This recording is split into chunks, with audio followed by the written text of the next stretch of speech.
Okay, let's talk about something big. What is true strength? It's a question people have been asking forever, right? Well, today, we're going to dig into a really profound answer, one that was lived out by one of history's most incredible figures. We're going to look at how to unlock that power that's already inside all of us. Just imagine that for a second. So much of the time, we feel like we're just reacting, just dealing with whatever life throws our way. But what if you could flip that script? What if you could live a life that's actually defined by your purpose, where courage isn't about not being scared, but about doing it anyway? This isn't some fantasy, it's a total shift in how you see things. And if you're looking for someone who lived this, well, it's got to be Mahatma Gandhi. We know him as the father of India's independence, but he was so much more than that. His whole life was basically a masterclass in purpose, courage, and a kind of determination so powerful it literally brought an empire to its knees. Now, it is so easy to look at a figure like Gandhi and just see the legend, the final victory.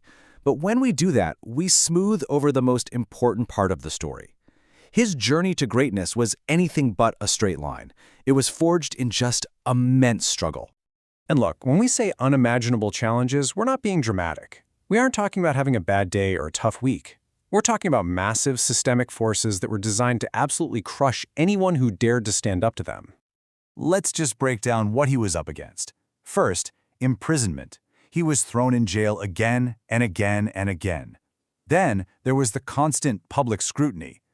Can you imagine every single thing you do, every word you say, being picked apart by millions of people?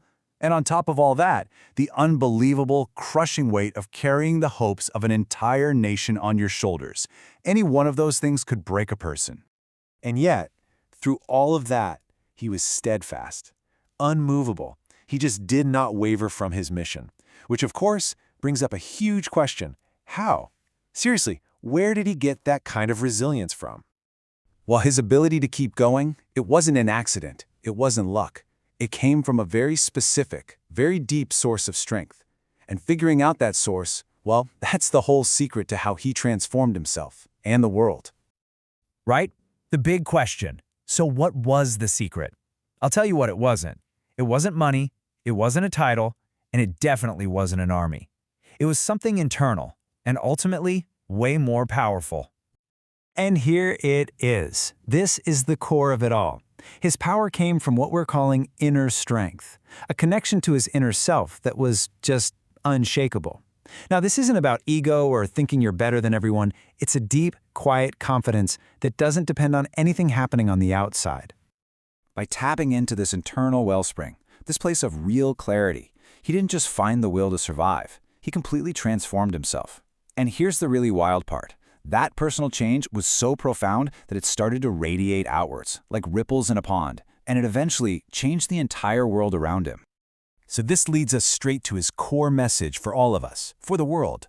It's this incredibly powerful philosophy that real, lasting change, it doesn't start out there with other people.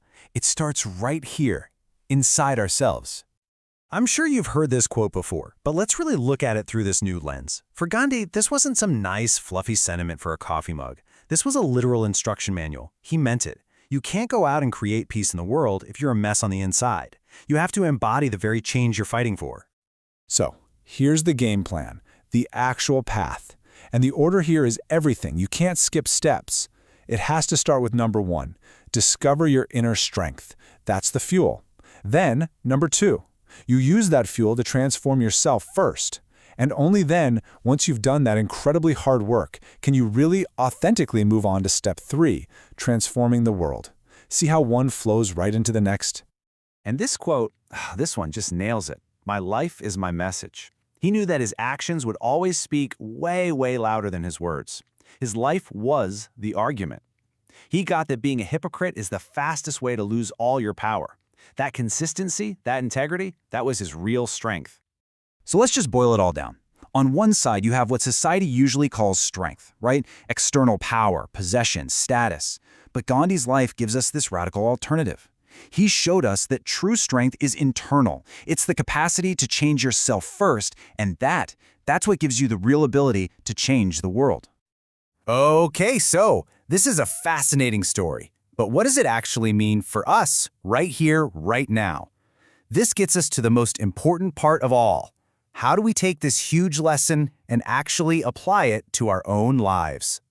And here is the most powerful takeaway from all of this. This inner strength, it isn't some secret gift reserved for historical icons. It's a universal human thing. The potential to connect with that true inner self, to change from the inside out, that exists in every single one of us. That's where our real power to make an impact begins. And so I'm just going to leave you with this question. And I don't mean it as just something to think about. I mean it as a direct challenge. If this incredible potential for strength and transformation is already inside you right now, what's holding you back from connecting with it?